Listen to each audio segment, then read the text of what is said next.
had the urge to restore a vintage car with your own two hands?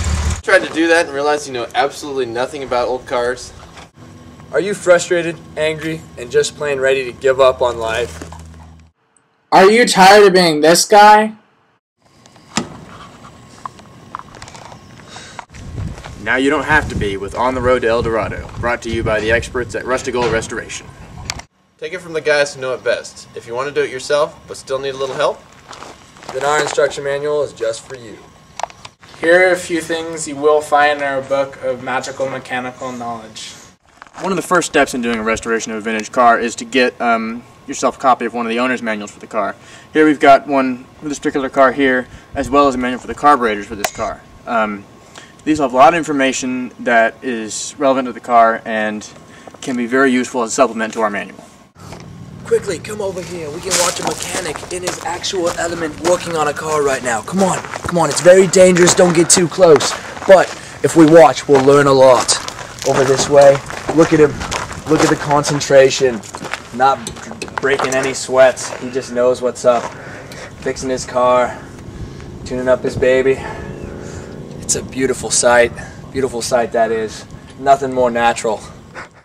Here we have an angle grinder. This is used for cutting through welds and doing body work. A little bit of fun.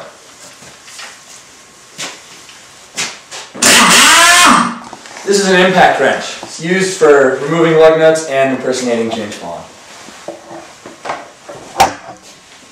This here is a torque wrench. This is used in order to get the correct torque specifications on any nut and bolt on your vehicle, and it's usually you look at the owner's manual or the specification book to figure out the right torque.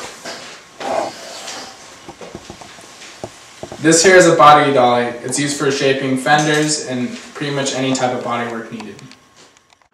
Now take a look at this magnificent mechanic, majestically roaming his territory. Now, as you can see, that car is way too small for him. This is a form of peacocking used to attract a mate. And now as you can see here, he's walking back and forth in an intimidating motion as to act bigger than the rest of the mechanics in the area.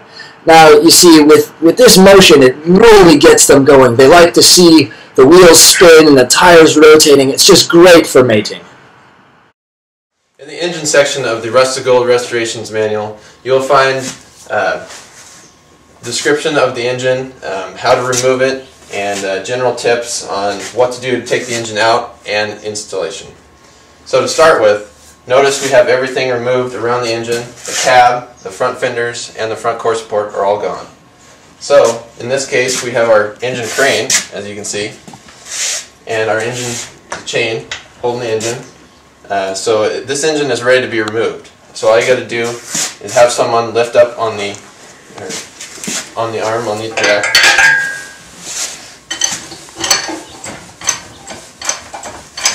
And the engine is ready to be removed. So, depending on whether you want to rebuild your engine or just tune it up, it depends. If you just want to rebuild your engine, you got to take the whole engine out. If you just want to tune it up, you can probably end up leaving it in the frame.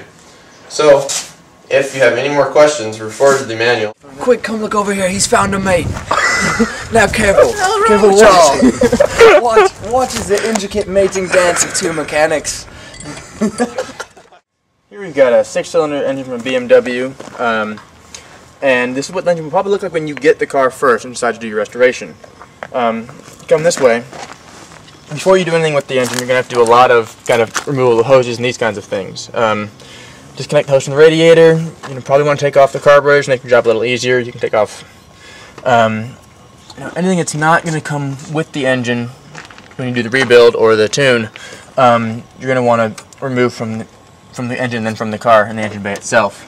So you've got engine mounts down in there, maybe the last things you get to, and all electrical cables and all the fuel lines you're going to want to remove. The last thing you should do is disconnect the transmission, just down in this way, and then disconnect the engine mounts. There should be one on either side, and then you can use the engine crane and you can lift the engine out. In the interior section of our manual, you will find out how to take something like this with ripped seats and rusted bottom and make it look like this. Alright, here we go. Through the wilderness to find more mechanics. As you can see, it's quite a rough terrain out here. There's much that we have to maneuver around, including old cars and trees. Current project. Current projects, past projects.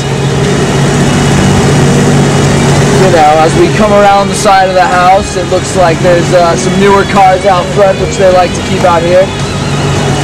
Like to make it look clean and nice. It gets more dangerous as we go deeper and deeper. As you can see here, it's a common watering hole for most mechanics. You see you got your beat up vehicles right around this bush here, and they come down to strip them apart and get the nourishment they need for their other projects. As you can see here, we have a completely stripped chassis.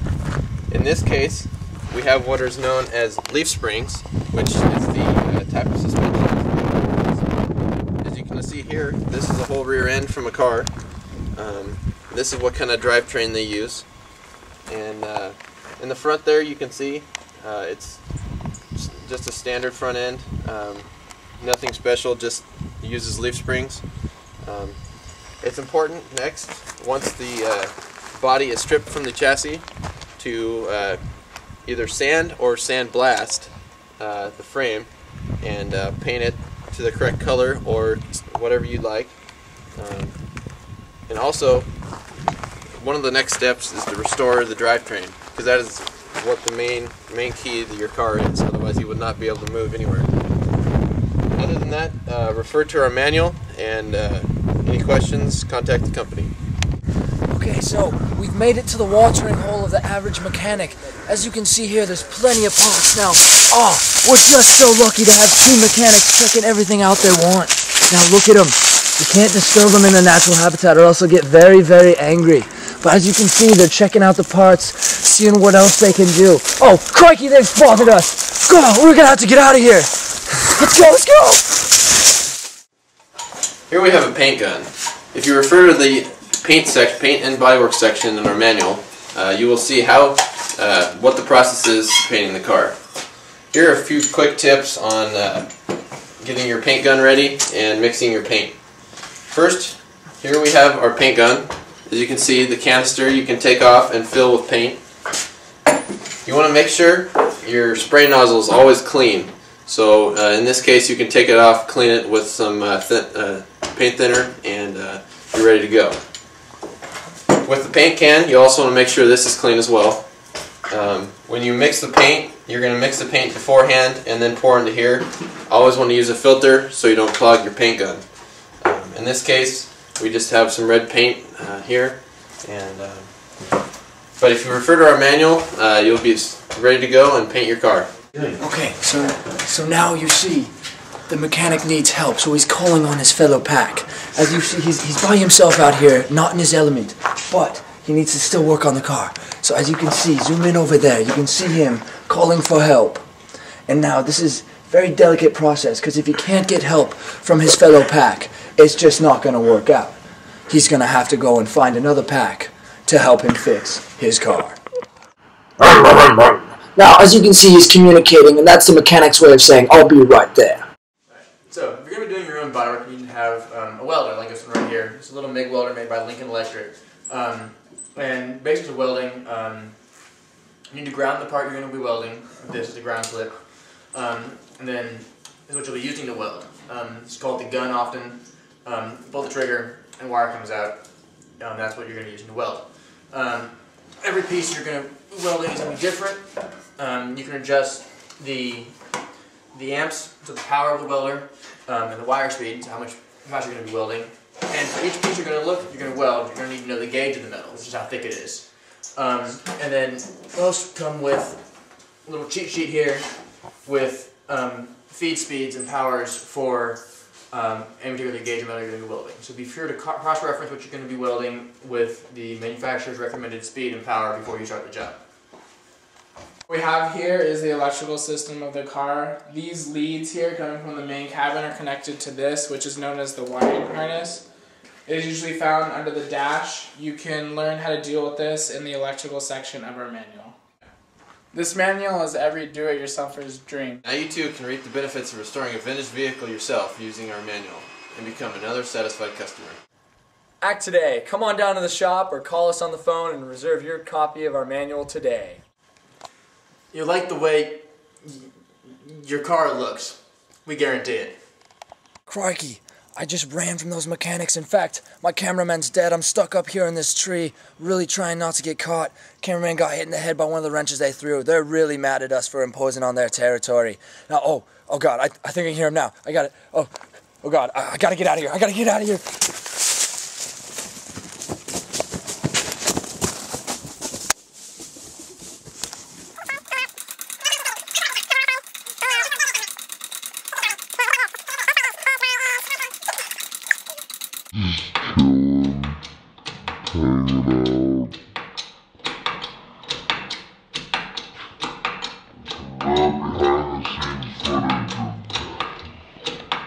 Having a lot of fun.